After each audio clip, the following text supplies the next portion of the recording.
Our focus now on the Delhi schoolboy who's taken into custody, and several more have been identified. This as the police investigates a students' Instagram group chat that talked, among other things, about the rape of schoolgirls.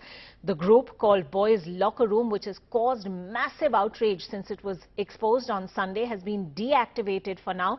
But there are worrying reports that other groups may have been formed which have threatened those who have pulled the plug on this one. The team from a well-known Delhi school has identified 20 more boys who were active on the group. His mobile phone has been seized by the cyber cell of the Delhi police and is being investigated.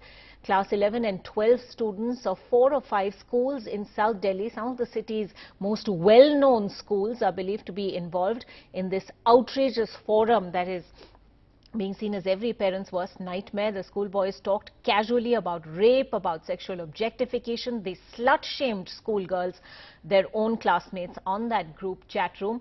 The Cybercrime Division of the police has also written to Instagram for details, and the controversy surfaced on Sunday after several social media users posted screenshots on Instagram and Twitter of this group called Boys Locker Room. The shockingly lurid content went viral. All right, joining us to talk more about this and to try and understand just how to move forward on this as well, we have Dr. Shailja Sen, family therapist, co-founder of Children's First, with us. Vikram Singh, former DGP of Uttar Pradesh and Chancellor of Noida International University, is with us as well. Ruchita Chandrasekhar, researcher and psychologist, is joining us on the show. Bhavreen Kandari, parent and activist, is with us, as is Aditi Mishra, director and principal of DPS Gurugram. Thank you all for speaking with us. Vikram Singh, let me very quickly begin with the legal aspect of this. These are all minors that we are talking about. The schoolboy who's been held right now, detained, is 15 years old. His classmates, 20 of them who he's identified, are also teenagers. Regardless of the concerns, legally, what can happen to these boys? I would say that, like you, I would say that this is an outrageous case and it has shocked me beyond words. I would say that action in the Juvenile Justice Act, that of course is imperative, but also action under the IT Act and various clauses of the IPC. I know the deterrent punishment that is meant for adults may not happen, but the punishment that is meant for the juveniles would also be there. I would also add a point to the sense that the broadband and the internet connection, the smartphones were provided by the parents for providing accessories to the crime. I do not for a moment think that the parents can absolve themselves of the responsibility that they were supposed to look after the children.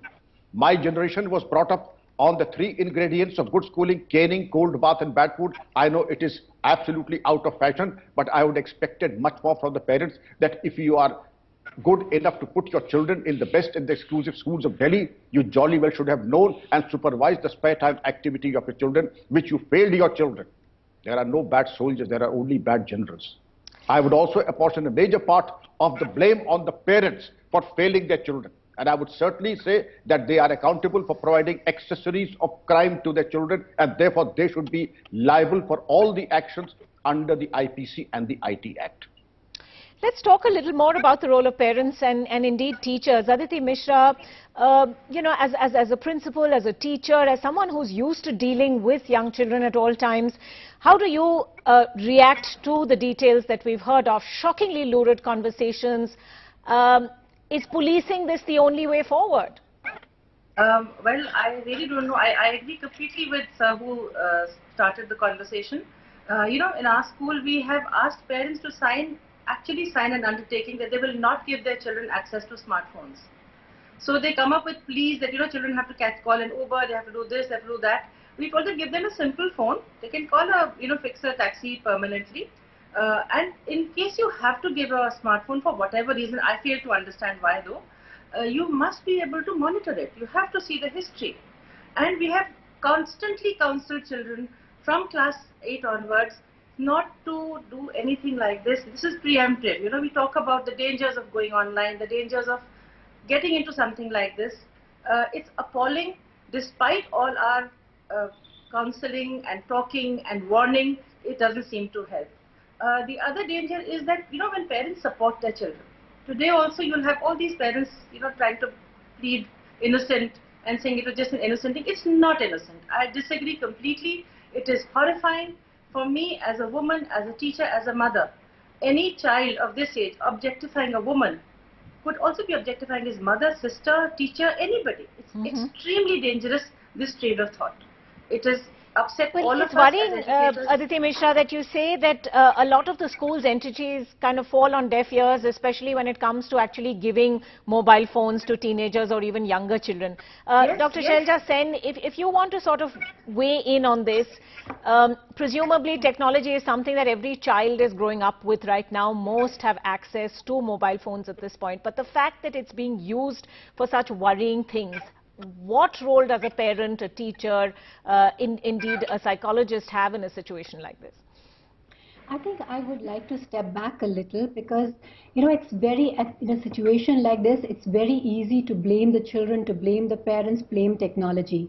However, I think the problem is not out there. We are all part of the problem. We are all swimming in this cultural soup of toxic misogyny and patriarchy. So it's very easy to say, let's punish the children, or let's, solve the problem of the parents. But we have to understand children are just the symptoms of a society which is steeped in gender criminality. And by punishing these children, like the police officer initially said, that's not a solution. That's a quick fix for just fixing the patriarchal system that has festered for generations. You know, he talked about the previous generation being brought up in a different ethics and values. I totally disagree there. And I think it's very important, if we punish the children right now, the immediate reaction is going to be denying responsibility and gaslighting the victims. The most important thing here is active accountability. There has to be learning here. We are all, I have heard, yes, I've heard families, parents, fathers use language which has been so insulting for women, objectifying, but I have similarly heard teachers use this language. I've heard in media, I've heard in magazines, police, everywhere. We're all part of it. So I don't think blaming children or parents is the solution, or blaming technology is the solution. I have young boys coming in who talk about watching aggressive porn and pornography. I'm talking as young as 12-year-old. Right. 12 years old. language Okay, that they're using really is that horrifying, I think, for most of Yes. us. But, you know, when you talk about sexual attitudes, rape jokes, so-called locker room banter, this normalization of rape culture, the next step to that could well be outright sexual assault. So, even as we blame society or sort of societal attitudes and norms for this, there is clearly, a deeper thing to worry about. And if I can ask Bhavreen to come in. As a parent, Bhavreen, how seriously do you take something like this? I mean, what would you tell your children? Yes, absolutely. As shocking as the rest of the panelists are, but I don't agree with this, attitude of, right now, forgiving them and all that, because this is the reason we are here. I mean, there has to be, in fact, right now, the maximum responsibility lies on the shoulders of the Delhi police. They must take absolutely strict action against this. It doesn't have to be the children will be in jail, but they have to be suspended immediately from the schools and colleges. They must be given the psychiatric therapy. Even their parents need it to some extent. I mean, if they're using this kind of language, I'm so sorry as a parent. There is no way. I'm a parent of 16-year-old twin girls. I cannot say that I do not know what words they use and what they don't. There is always that little wall between parents and children, but the parents have no idea then if they don't know that they're using this kind of text and the way, and this is the kind of the lewd remarks and the body shaming or degrading women. I mean, if this is the attitude, it has started very early. It needs to be stopped right now and absolutely, this very minute. And this should be also an example for the rest of the children. And these girls young children who've come forward and complained, what are they going to do? They're still threatening them. I mean, there is no way we can let them go. We are parents. I mean, I'm a parent here. Less an activist and more of a concerned parent now. Parent. I'm worried. I mean, what happens to girls? How much can we watch on the social media? What's happening? And of course, I agree with that. frame of thought that, why do they need, these Now, okay, let me take that gadgets, across to Ruchita. If she can sort of help us understand this from the kind of psychological perspective of this as well. Obviously, parents are going to feel extremely concerned, those with teenage daughters, perhaps particularly so. Ruchita, one worrying aspect of this case has been the fact that even when this particular Instagram chat group was exposed and shut down, there were reports that there were others mushrooming, including ones that were actually threatening those who had exposed the first one.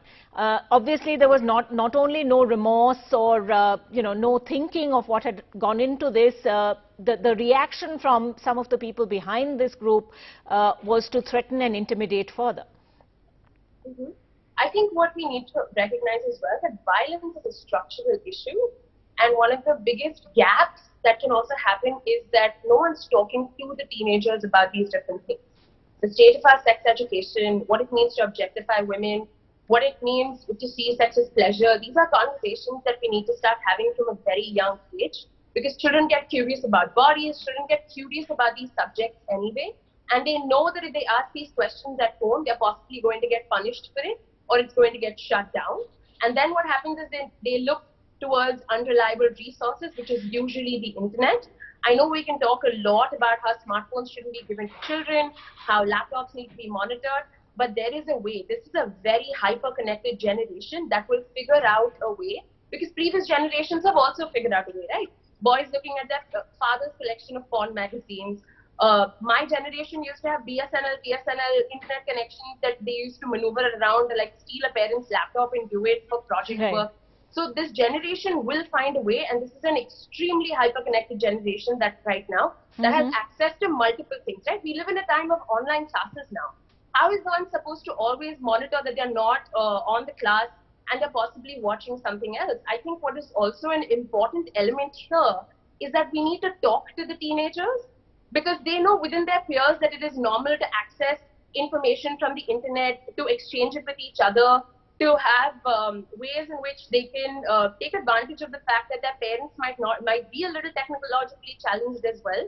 What is extremely important is that we have a conversation with them. Yeah. I agree with Dr. Shelja where she talked about it might not be, the only solution to this cannot be punishing them. Absolutely. Right. There have to be consequences to this, and they have to know that these actions are going to have consequences. Okay, fair enough. Aditi Mishra, do you believe that schools have a role to play if this is indeed a lack of knowledge or a curiosity about certain things that initially at least gets people online and perhaps reading things about, biological things they're curious about, etc. online, and then, that could so easily slip into looking at pornographic sites, looking at other things that are not meant for teenagers. So where does the school come in on this? I'll tell you, most good schools have something called a cyber congress, where we have representatives from every class joining in, and we actively talk about the dangers, the pitfalls. It's all very well to have friends online. You may have 2,000 friends, of which you know only 50. But what are the dangers there? We've been talking about this ad nauseum. We have spoken about the dangers, about what can happen, about somebody losing a job because they had a horrible digital footprint. And I don't agree that, they should be let off. I'm very sorry. I don't agree with the psychologists on this matter at all. They all know. And it has now become okay to objectify a woman. I'll give you an example. In today's day and age, when we are all going into online classes, on the first or second day, despite sending very loving messages about how eager we are to see them online, the first thing, two boys who were unfortunately sneaked into the classroom, they were not from my school, the first thing they did was, when the board was shared, they drew a pair of breasts. What is this? Just because there's a female teacher teaching, you draw a pair of breasts? They were caught, they were found. I spoke to those parents, I spoke to the children. Of course, they were not from my school, so I could just shrug my shoulders and say, okay, at least they're not mine. But that's not right. Everybody's mine, everybody's ours. Every educator must take responsibility. And let me assure you, schools do talk. There are open conversations along these lines. We call cyber experts. We tell the children, we tell them, why is it not okay to go on Instagram in class 9 and 10? Because they do not know. They do not know right and wrong, good and bad. So it's just cool to say these words. They probably don't even know the meanings of some of these words. That is what is lamentable. They don't know what it means. Dr. Shailja Sen, would you agree that sometimes it's just cool to be talking about the same things that grown-ups talk about, that, terms are bandied about without going into the trauma or the harrowing quality of the things that you're talking about, and that some of this could just be kind of hyped up talk more than anything else, or is there something to worry about here? See, one thing I just want to clarify here. I'm not saying that children should be let off. I'm just saying there's a practice called restorative justice, in which it's very important that active accountability is done, where there is repair and restitution, there is acknowledgement, there is apology, there's a statement of commitment. Wrong has been done and something needs to be done to fix it. However, punishment is very, very different, because when you say punishment, then there's no conversation and it's a very reactive. On the other hand, you said about the language that our boys are using, because this is part of the point, right? This is part of this patriarchy of certain manning up. Like boys from any school, I've heard words like slut, whore, thought. You won't even know the meaning or the word. What do these words imply? They use it all the time. And this understanding, so you can catch a few boys, but for us to have conversations with boys, with men, to understand how this language is part of our, like the air we breathe in, the polluted air we breathe in. For that, we have to have discussions with them without judging them or shaming them, and understanding what is consent, what is okay, what is not okay, bringing in a girl's perspective. Having open conversations here is extremely important, and schools play a very important role, because many times what happens, there's a transgression in school, the child is either suspended or is thrown out of school, and there's no conversation. I've met many boys like this who've been thrown out of school where there's been no conversation. Yeah. And this boy says, oh, the mistake I made was that I was caught. I should have been more cautious. So there's been no learning at all.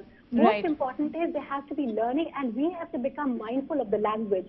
The language look at our movies, our Bollywood movies. There's hardly a movie where there's a shaming, there's objectifying of women, or sexualizing of women as objects. Fair enough. I mean, I think the normalization of rape culture is possibly the biggest thing that is at issue over here. But Vikram Singh, would you agree with that just penalizing a schoolboy at this time, throwing him out of school, suspending him, is enough of a lesson or a message being sent out by doing that? Or, do all stakeholders have to come together for a larger solution? Aditi, that may be debated, but the beginning has to be made, and the beginning has to be made today. And the legal solution is the first step. Of course, all stakeholders must come. There's a short-term measure, which is the legal solution, and there's a long-term, which the society is saying. My generation, or perhaps many of the generations, may not see the ideal utopia, which I probably imagine, would be an ideal ecosystem. But till the time we wait, we cannot wait indefinitely till eternity. Some solution has to be there, and I would like to give you in 30 seconds what we have done in my university. Wi-Fi is free, but we take pains by the IT specialists who forewarn us who are the students who are accessing objectionable sites. We have tried our best to block all the objectionable sites, the pornographic sites. But still they are camouflaged in a manner that there are others diehards who do. And in case they do, they are counseled very, very appropriately. At my age, Aditi, you can make out what is going on behind the eyeballs and what is in the mind. The constant touch, the constant interaction with students is there, that what is going on in the mind and what is the propensity and the potential of that child. And then is the time for the elders. So you're saying checks and balances also through technology. If there is so much access to technology, then there are ways to have checks and balances for that as well. Bhavin Kandari, do you think that's enough? As parents also, you could sort of lock up certain sites, presumably, or closely monitor what your children, or indeed, get the parents of their peers to do the same. But, is that enough? Of course, all those technical aspects we know spoken right now. The interaction, I'm shocked that, if it's speaking this language, even I have to even... All right, Bhavin, we're having some problems with your audio. I'll try and come back to you. They have the children talking this kind of lewd, horrible language.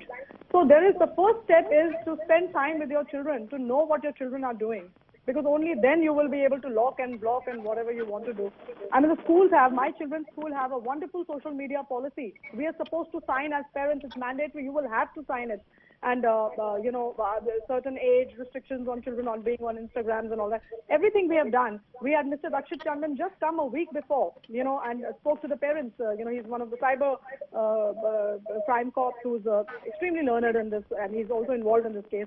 So the schools are doing their bit, but the parents will have to come forward and know what their children are doing. And that's the first step, is to know your children, to spend time with them. This is lockdown.